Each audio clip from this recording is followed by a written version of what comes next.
Esto es Español para Todos. Soy Jerónimo Rosete y les doy la bienvenida a Proyecto E. El tema de la clase de hoy es la poesía. Vamos a escuchar información sobre su contexto histórico-social y además sobre el lenguaje figurado. Para ello ya están listos los maestros Mejer Márquez y José Luis Manguila. Proyecto E, comenzamos. Muchas gracias, Jero. Efectivamente, hoy vamos a hablar sobre los poemas y las canciones. Yo estoy muy seguro que a ustedes les encantan. Bien, les quiero contar la historia de Diana. Fíjense que ella es una adolescente y pues está enamorada y quiere dedicar un poema. Ella tiene dos opciones. La primera es escribirlo o el segundo es tomar uno de un poeta y dedicarlo. Precisamente, ¿le ayudamos a elegir? Precisamente de eso vamos a hablar en nuestro proyecto el día de hoy. Si tú optas por la opción de tomar un poema y dedicarlo, bueno, te recomiendo, te sugiero que busques alguno que te llame la atención, un libro donde precisamente aparezcan.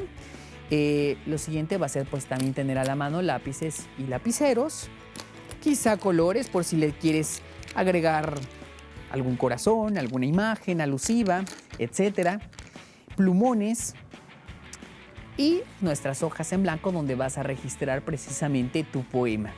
¿Me acompañan?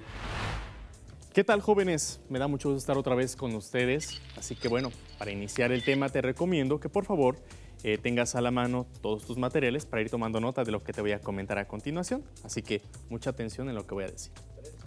Bien, el día de hoy estamos platicando acerca de lo que se refiere a la poesía. Pero quisiera preguntarte, ¿alguna vez has tenido un sentimiento y no has tenido como las palabras precisas para explicar a alguien más cómo te sientes, qué es lo que está ocurriendo contigo? Bueno, pues precisamente es ahí donde nos funciona muy bien la poesía, porque es lo que nos va a permitir. Así que bueno, también te pregunto, ¿cuántas emociones diferentes conoces?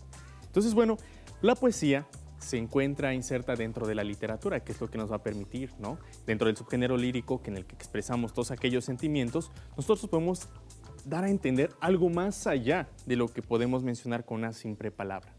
Así que bueno, en el caso particular del texto poético, tenemos que expresa sentimientos. Evidentemente pueden ser sentimientos de cualquier índole, aunque mucho ojo, muchas personas te dirán que los poemas solamente hablan de amor o las canciones solamente hablan de amor. No es así. Los poemas y todas las composiciones líricas podrán tratar de un sinfín de temáticas y emociones, aunque no precisamente sea amor.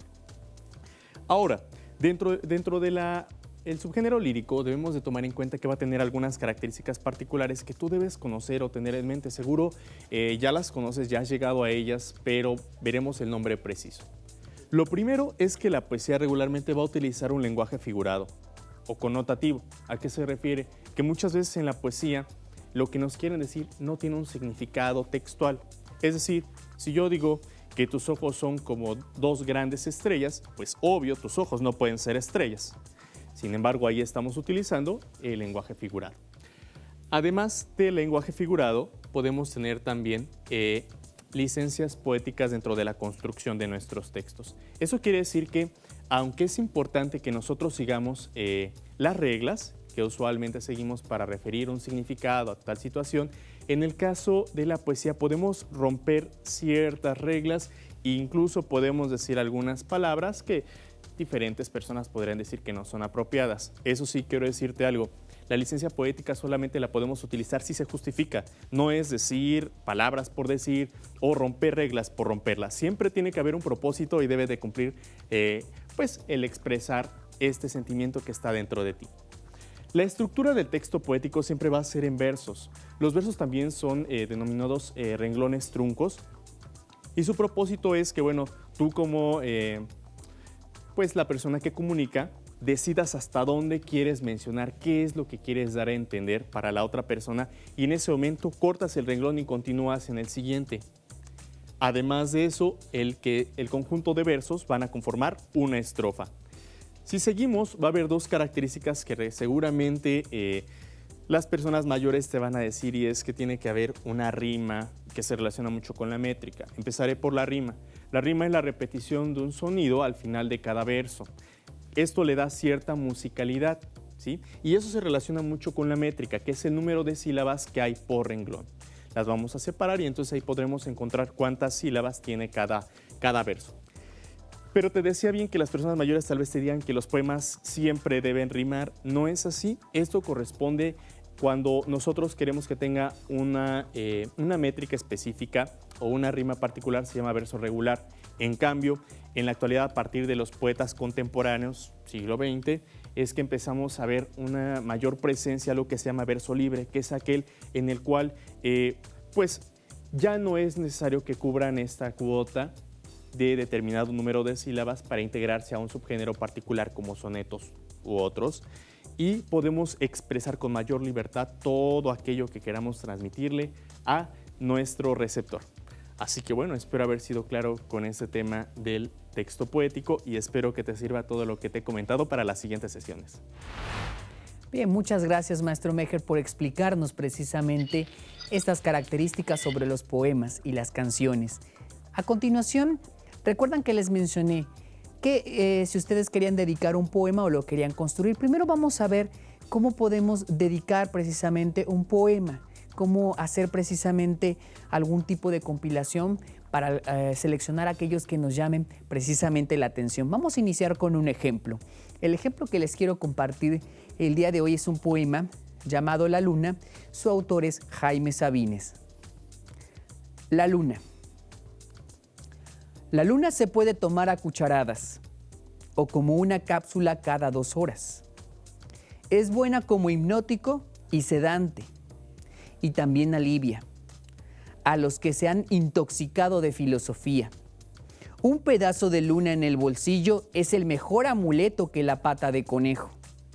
Sirve para encontrar a quien se ama, para ser rico sin que lo sepa nadie, y para alejar a los médicos y a las clínicas. Se puede dar de postre a los niños cuando no se han dormido. Y unas gotas de luna en los ojos de los ancianos ayudan a bien morir. Pon una hoja tierna de la luna debajo de tu almohada y mirarás lo que quieras ver. Lleva siempre un frasquito del aire de la luna para cuando te ahogues. Y dale la llave de la luna a los presos y a los desencantados.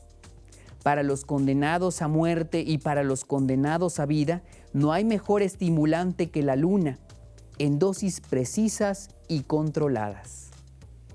Eso es un poema que tú podrías dedicar. Bien, para ello vamos a ver precisamente qué estructura podemos utilizar al momento de que nos decidamos a dedicar precisamente uno de esos poemas. Puedes realizar algún tipo de comentario literario acerca de ello. Aquí lo anotamos. Este comentario literario pues tiene una estructura que ya hemos revisado. En el párrafo 1 vas a colocar una introducción. En el caso de la introducción, recuerda siempre incluir el tema. Puede ser un tema de amor, una justificación de por qué el contenido, el autor, por ejemplo, en este caso era Jaime Sabines, el contexto histórico en el cual fue creado. Recuerden, él nació en Chiapas. Después de la introducción, podemos incluir el desarrollo. En el caso del desarrollo, es el párrafo 2. Bien, ahí podemos explicar qué recursos estilísticos y literarios se incorporaron, qué temas, sentimientos y valores se abordan precisamente en el poema que tú acabas de seleccionar. Después viene en el párrafo 3 una conclusión. En la conclusión, es importante escribir una opinión. ¿Por qué recomendarías, por ejemplo, esta lectura del poema? Incluye, por supuesto, tu nombre como autor precisamente de este comentario literario. Esta fue, recuerda, la opción número 1. Ahora, la opción número 2. En esta opción número 2 te proponemos el siguiente esquema de creación. Si tú decides crearlo por ti mismo, entonces puedes recordar alguna experiencia emotiva, identifica cómo te hace sentir, escribe una lista de palabras que describan cómo te sientes, posteriormente usa un lenguaje figurado, luego escribe versos, es decir, vamos a ir acomodando las palabras de tal manera que puedan generar estos versos y puedes ponerle o asignarle un título. Recuerda, no importa qué tan qué tan bonito suene o que no hay aquí algún tipo de manera para estar juzgando precisamente nuestras creaciones. Es una creación tuya y tú decides precisamente qué emociones o sentimientos quieres expresar. Bien, ahora también te propongo, por ejemplo, derivado de este esquema de creación, podemos tener una lista de palabras con las cuales tú puedes trabajar. Por ejemplo, aquí tenemos luna, amarillo, suspiro, calcetines, frío, etc. Y puedes crear al azar y jugar incluso en casa, tratando de acomodar estas palabras y crear un poema. ¿Te parece este reto? Inténtalo en casa.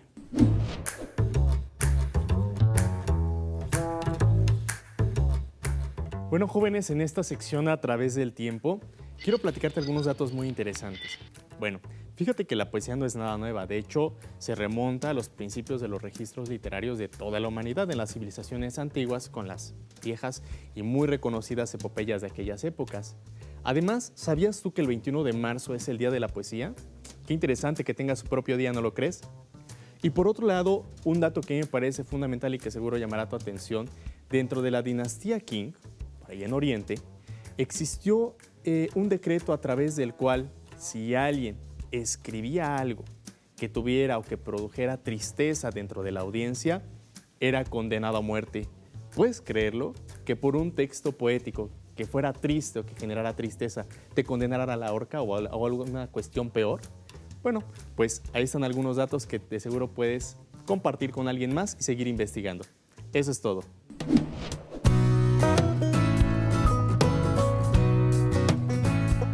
Ahora en Palabras que Inspiran, bueno, pues te vamos a recomendar algunos materiales que seguro serán de tu interés y que te servirán para profundizar en la lectura de la poesía y esperemos que te animes a escribir uno que otro poema para alguna persona o sobre algún tema que consideres relevante tratar.